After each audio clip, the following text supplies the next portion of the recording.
So hello guys, कैसे हैं आप लोग। आशा करता हूँ आप लोग अच्छे और काफ़ी सारी मजे मस्ती कर रहे होंगे। दोस्तों, हाल ही में लावा ने अपना लावा अग्नि 3 फ़ोन लॉन्च किया एंड उसको देखने के बाद मेरे दिमाग में कुछ थॉट्स आए कि लावा अचानक से इतने अच्छे फ़ोन्स कैसे ला रहा है एंड लावा ने इतना अच्छा कमबैक कैसे कर लिया है। तो बिना किसी देरी के इस ब्रांड एनालिसिस को शुरू करते हैं। मेरा नाम है शाश्वत और आप देख रहे हैं दी टेक्स बाय।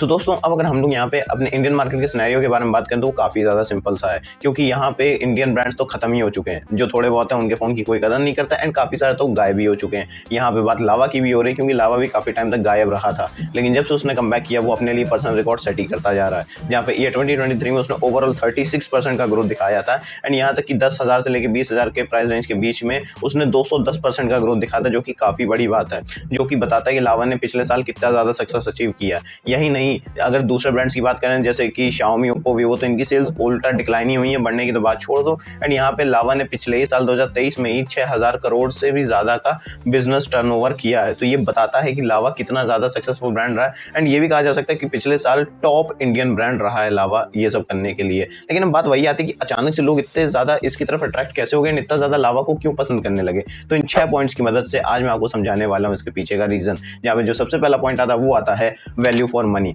अब यार देखो, अगर इंडिया में आपको कंपटीशन में रहना है एंड अच्छे तरीके से सेल्स करनी है तो उसके लिए आपको कम पैसों में सारे के सारे फीचर्स देने ही पड़ेंगे, भले इसके लिए आपको लॉस सफर क्यों ना करना पड़े। एंड लावा ने भी यही किया। सिंपली 10,000 के नीचे तो उन लोगों ने अपना सब कुछ, घर, जायदाद, लीवर, किडनी सब दांव पे लगा दिया है, क्योंकि वो लोग 10,000 में काफ़ी अच्छे फोन्स लाते हैं। जहाँ पे अगर मैं बात करूँ तो वो लोग ब्लेज 2 जैसे फोन्स लाते हैं, जो कि ग्लास बैक देता है, क्लीन यूआई देता है, सर्विस अच्छी देता है एंड और भी काफ़ी अच्छे फीचर्स देता है, जो कि काफ़ी अच्छी बात आ जाती है। एंड ये सिर्फ 10,000 ब्लेज 2 की बात नहीं कर रहा हूँ मैं, यहाँ पे ये लोगों के जितने भी फोन है सबके साथ यही चीज़ है। आप चाहे लावा अग्नि 2 देख लो, लावा अग्नि देख लो, या हाल ही में लावा अग्नि 3 देख लो, इनकी अग्नि सीरीज सही में फायर लगाती है। एंड यहाँ जो इंडिया है ना, ये काफ़ी ज़्यादा प्राइस कॉन्शियस कंट्री है। यहाँ पे अगर आप फ़ोन को 1,000 से भी महंगा अगर ला दोगे तो फिर आपका फ़ोन फ्लॉप हो जाएगा। एंड इसका सबसे एग्जाम्पल देता हूँ मैं, नथिंग फ़ोन 2। फ़ोन इन्होंने ओवर प्राइस लाया, किसी ने नहीं खरीदा, सेल्स बिल्कुल डाउन थी, लेकिन जैसे ही इनके प्राइस डाउन गए हैं फ़ोन की बिक्री भी काफ़ी ज़्यादा चालू हो गई है। तो ये बताता है कि वैल्यू फॉर मनी कितना ज़्यादा इंपॉर्टेंट है इंडियन कंपटीशन में बने रहने के लिए। तो अब हम लोग का अगला पॉइंट आता है इनोवेशन। अब यार देखो, हर आदमी एक्साइटेड रहता है कोई भी नई चीज़ को देखने या ट्राई करने के लिए। एंड ऐसे में जो भी ब्रांड्स हैं, अगर वो कोई नया इनोवेशन डाल के मार्केट में उतरते हैं तो फिर उनका काफ़ी ज़्यादा चांसेस बढ़ जाते हैं कॉम्पिटिशन क्रैक करने का। एंड यहाँ पे अगर मैं सबसे अच्छा एग्जाम्पल दूँ तो वो आता है नथिंग फोन 1। काफ़ी यूनिक डिज़ाइन के साथ आया था, ग्लिफ लाइटिंग फीचर्स के साथ आया था एंड इसीलिए काफ़ी सारे लोग थे जिन्होंने इसको खरीदा था सिर्फ इसके इन फीचर्स की वजह से। बाकी की चीज़ें तो बाद में आती हैं। तो यहाँ पे ये चीज़ प्रूव होती है कि जो लोग है ना, वो इनोवेशन अगर आप सही से पुल ऑफ कर लो तो आपके लिए ज़रूर जाएंगे। एंड यहाँ पे लावा ने भी काफ़ी अच्छे इनोवेशन कर लिए हैं। अब जैसे कि बताऊँ तो अभी हाल ही में ये अग्नि 3 लेके आए हैं, जिसमें इन लोगों ने पीछे जो है फंक्शनल डिस्प्ले दी हुई है बैक पैनल में, जो कि ये ओवरऑल फ़ोन 20,000 के अंदर आता है। तो यानी कि 20,000 के अंदर देखा जाए तो ये एक तरीके का इनोवेशन ही हुआ, क्योंकि और कोई फ़ोन ये फीचर आपको 20,000 में नहीं देता है। एंड ज़रूरी नहीं कि आप हार्डवेयर में भी इनोवेशन करो, इन लोगों ने अपने सर्विस में भी इनोवेशन किया, जहाँ पे इन लोगों ने pickup at home service and यहाँ तक कि रिपेयर एट होम सर्विस का भी ऑप्शन दे दिया है लोगों को, जो कि लिटरली और कोई भी ब्रांड नहीं देता है। खास करके ऐसी कंट्री में जहाँ पे अगर लोग सर्विस सेंटर चले जाएं, वहाँ पे उनको अच्छी सर्विस मिल जाए तो वो उस ब्रांड को बहुत ही ज़्यादा अच्छा मान लेते हैं। ऐसी जगह पे अगर आप फ्री रिप्लेसमेंट या रिपेयरिंग सर्विस एट होम दे रहे हो या पिकअप सर्विस एट होम दे रहे हो, तो ये बताता है कि आपने किस लेवल का इनोवेशन कर लिया है। एंड यही नहीं, ऐसा भी नहीं कि इनके पास सर्विस सेंटर नहीं है तो ये लोग ऐसा कर रहे हैं। इनके पास 700 से ज़्यादा सर्विस सेंटर हैं एंड उसके बाद भी ऐसा कर रहे हैं। तो ये दिखाता है कि ब्रांड कितना ज़्यादा सोच रहा है अपने इनोवेशन के ऊपर। तो अब यहाँ पे अगला पॉइंट आता है फिलिंग द गैप्स। अब यार देखो, हर कोई जानता है कि कुछ टाइम के लिए तो 10 से 20,000 के बीच में फ़ोन्स आना बंद ही हो गए थे। जो फ़ोन्स आते थे वो 4G होते थे और वैल्यू फॉर मनी होते नहीं थे। एंड काफ़ी ब्रांड्स ने तो अपना सीरियसनेस ही खत्म कर दिया था 10 से 20,000 को लेके। वो लोग तो ध्यान ही नहीं देते थे, जिसकी वजह से हुआ ये कि 10 से 20,000 का जो ट्रेंड था वो 20 से 30,000 पे शिफ्ट हो गया, यानी कि मार्केट का लेवल अप हो गया, जो कि काफ़ी ज़्यादा बुरा हुआ, खास करके उन लोगों के लिए जिनका बजट काफ़ी ज़्यादा टाइट था एंड वो 10,000 से ज़्यादा का फ़ोन अफोर्ड नहीं कर सकते थे।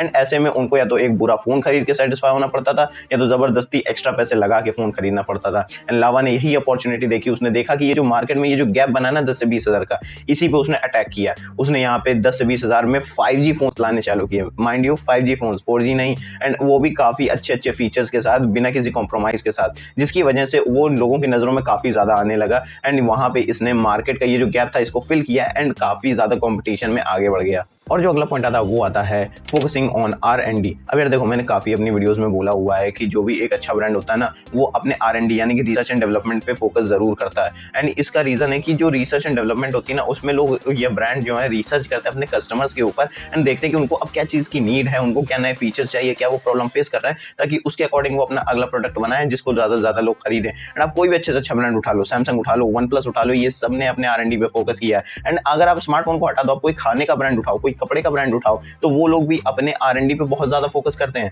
जहाँ पे अगर मैं लावा की बात करूँ तो लावा ने 600 करोड़ रुपए इन्वेस्ट किए थे सिर्फ और सिर्फ अपने रिसर्च एंड डेवलपमेंट में। एंड इसका फायदा उनको मिलते हुए दिखता भी है। 10 से 20 हज़ार के बीच में वो ऐसे फोन्स निकालते हैं जो कि लोग पसंद करते हैं, जो कि लोग खरीदते हैं, क्योंकि उन लोगों ने पूरी रिसर्च की हुई कि इस प्राइस में लोगों को चाहिए क्या। एंड ये काफ़ी अच्छी बात है। एंड इसका एग्जाम्पल एक तरीके से और प्रूव होता है कि वो लोगों ने अब 500 करोड़ का और बजट लिया है फ्यूचर में इन्वेस्ट करने के लिए अपने रिसर्च एंड डेवलपमेंट पे। तो ये बताता है कि उनको इससे कितना फायदा हो रहा है कि वो इतना ह्यूज अमाउंट फिर से लगाने को तैयार है। वहीं पे अगला पॉइंट आता है फोकसिंग ऑन ऑफलाइन। अब यार देखो, एक पुरानी कहावत है कि एक समझदार आदमी दूसरों की गलतियों से ही सीख लेता है। एंड यहाँ पे लावा भी यही कर रहा है। लावा ने देखा कि Xiaomi कैसे अपना काफी ज्यादा नुकसान उठा रहा है, क्योंकि उसने ऑफलाइन पे अच्छे से फेमस नहीं किया एंड सिर्फ ऑफलाइन पे फोकस करता रह गया। एंड लावा ने ये गलती नहीं की, जहाँ पे अगर आज भी देखा जाए जो ऑफलाइन सेल्स हैं वो ऑनलाइन से ज्यादा होती हैं। एंड यहाँ पे जितने भी जो कम बजट वाले लोग होते हैं, जिनका बजट 10 से 15 हज़ार के बीच में होता है, वो ज्यादातर ऑफलाइन फोन ही खरीदते हैं, क्योंकि ऑनलाइन पे 10 से 15 हज़ार में उतना ज्यादा डिस्काउंट मिलता है नहीं।